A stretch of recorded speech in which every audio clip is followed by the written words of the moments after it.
Hello, నా పేరు సిరివర్షిని. నేను ఊటీ అనే చోటుకి వచ్చాను. నీలగిరి హిల్స్ ఎక్కి వచ్చాను. ఇప్పుడు నేను టీ పార్క్లో ఉన్నాను. చూసారా ఇక్కడ ఎంత బాగుందో.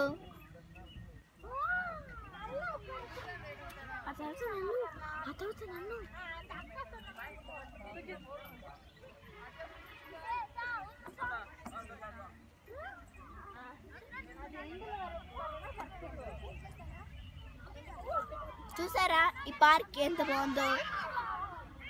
ఈరోజు మేము సిమ్స్ పార్క్ వెళ్ళాము. అక్కడ నది, చేపలు, బ్రిడ్జ్, అక్కడ చాలా రకరకాల పువ్వులు ఉన్నాయి. నేను మ్యారీగోల్డ్ పువ్వుని చూశాను. అది చాలా చక్కగా మెరిసింది. మేము దొడ్డబెట్ట హిల్స్కి నిన్న వెళ్ళాం. అక్కడ ఎక్కితే ఊటీ మొత్తం భలే కనిపిస్తుంది. ఊటీ చూడడం చాలా బాగుంటుంది. ఊటీలో చలేస్తుంది. రాత్రి మా చెప్పడం చాలా చలేస్తుంది. ఈ ప్లేస్ అంతా ఎక్స్ప్లెయిన్ చేశాను కాబట్టి మీరు మాకు థ్యాంక్స్ చెప్పండి. బాయ్.